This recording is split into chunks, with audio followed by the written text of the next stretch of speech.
Hello and welcome to Held and Heard. This is a podcast for pregnant and postpartum mamas who want to feel more connected to their babies and more confident in themselves. Here, we talk about elimination communication and infant potty learning as a way of listening, not as something to add to your plate, but as a way to better understand what your baby has been communicating from the very beginning. This is a place where you learn to trust your baby and yourself. I'm your host, Heather Medlin, mother of 3, infant potty learning educator, and founder of Ready from Birth, where I guide postpartum mamas through every stage of early potty learning, from birth to toilet independence. Each week, I'll help you slow down, tune in, and discover just how aware and capable your baby already is, so you can meet them with confidence instead of doubt. Your baby is communicating, and you are capable of listening. Let's get started. This Friday, June 26th, I am opening the very first catch weekend. It is precisely designed to get you your first catch, your first real moment of knowing by Sunday.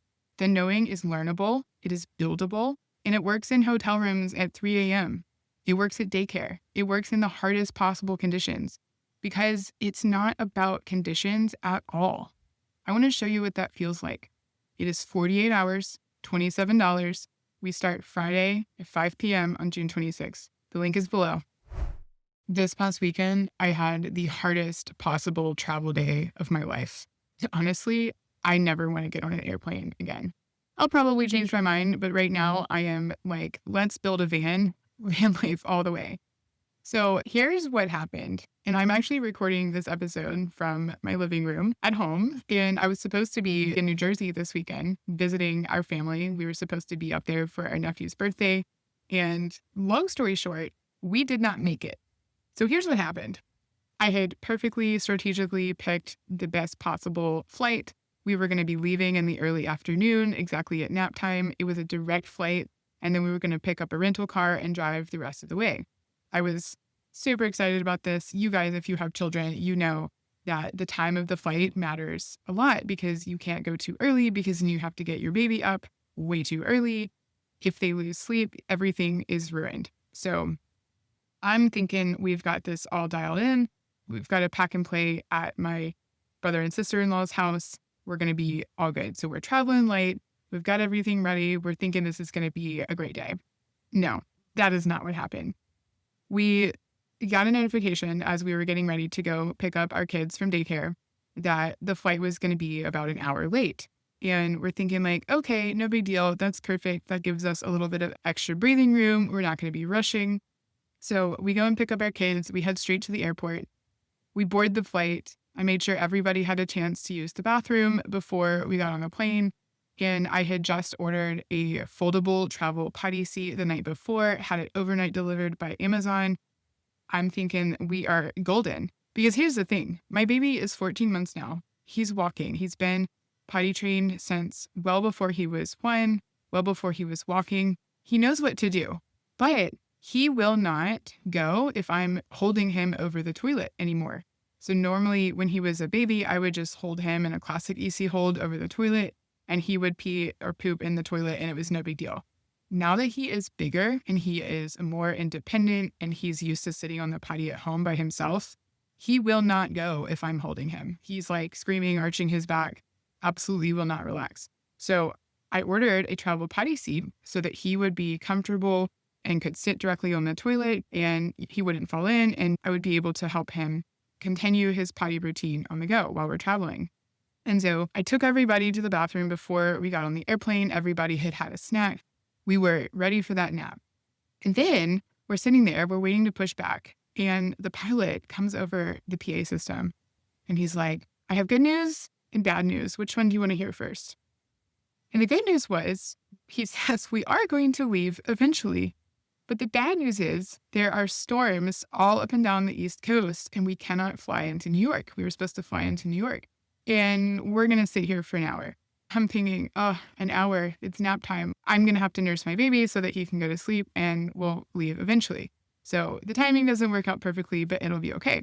I get my big kids set up with their headphones and a movie and I nurse my baby and he falls asleep. And then an hour later, the pilot comes back on the loudspeaker again. More delays. We're going to sit there for another hour. Fast forward, y'all, we sat there for another 2.5 hours. 7 o'clock, when I normally put my baby to bed, came and went. And we're thinking like, okay, surely we're going to leave soon. We're just going to hang in there. We've been here all day. Like, surely we're going to go soon. Or they're going to call it or cancel it or something. No, it just kept going on and on and on. So we waited maybe 4 hours on the tarmac on the plane across 2 different attempts. And by about 8:30, our baby was crying. He was running up and down the aisles, eating other people's Cheez-Its.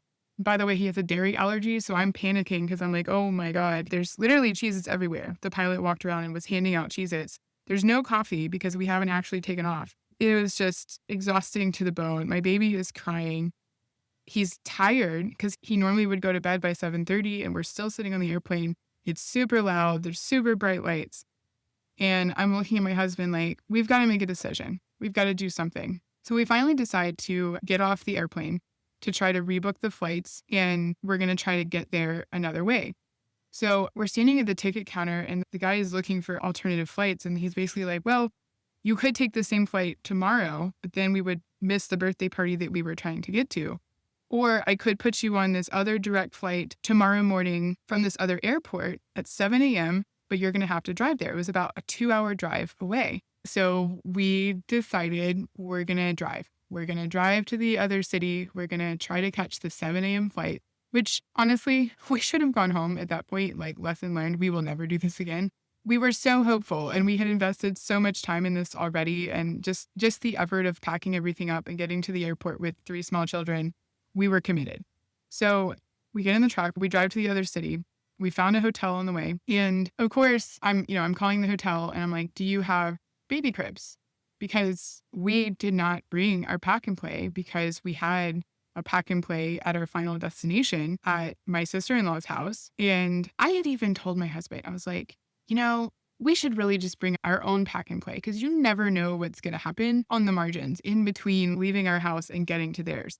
Things might not go as planned. And I told him this. And he was like, no, we'll be fine. We'll be fine. And I don't want to carry it, so we're not going to bring it. Oh, that was a mistake. I'm calling the hotels on the way. It's almost midnight at this point, trying to find a place to stay. There's almost nowhere that even has rooms available. We finally find a spot that has 2 double beds. We're talking the tiniest beds ever. I'm like, did you mean to say queen? No. Double beds. 2 double beds. So we're trying to put a baby, 2 kids, and 2 adults in 2 double beds.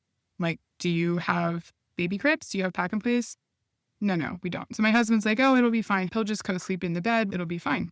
It was not fine. It was not fine.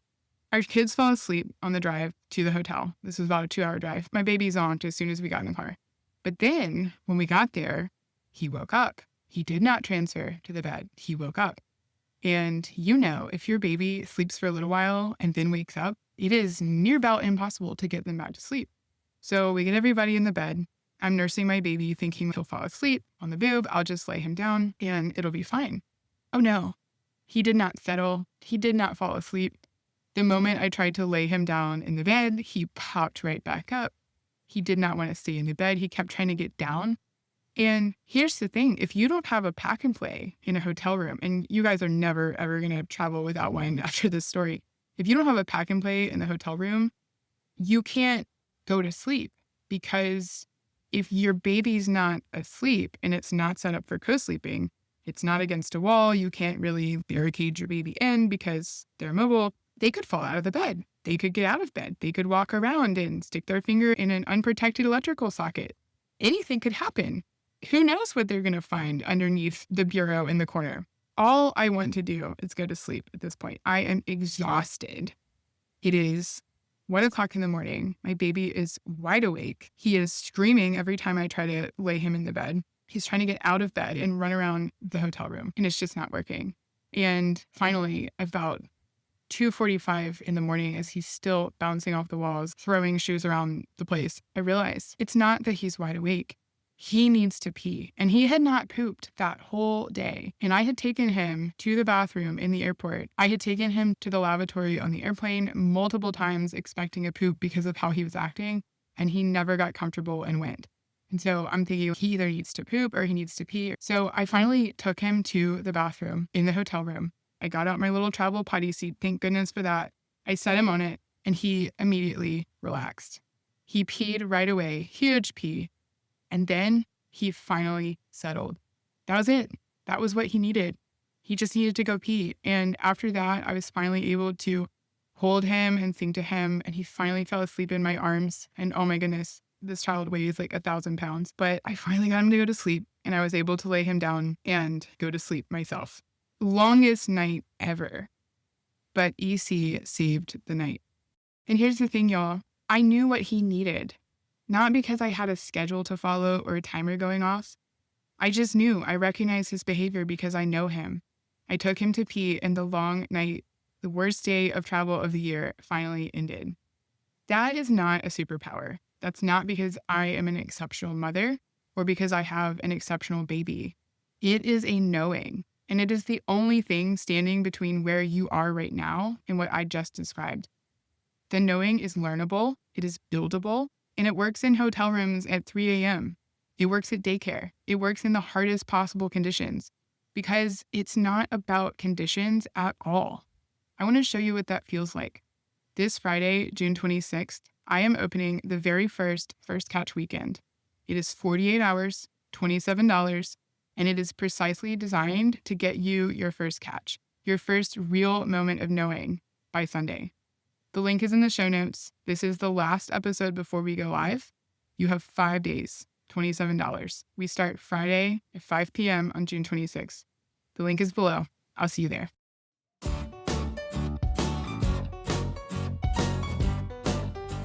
If you loved today's episode, would you take a moment to help me reach even more mamas with this message? Leave me a review or share this with a friend. You can help even more families discover what's possible.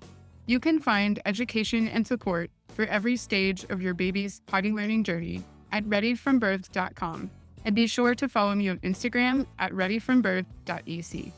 Thank you so much for listening. I'll be back every Monday with a brand new episode. See you next time. Bye for now.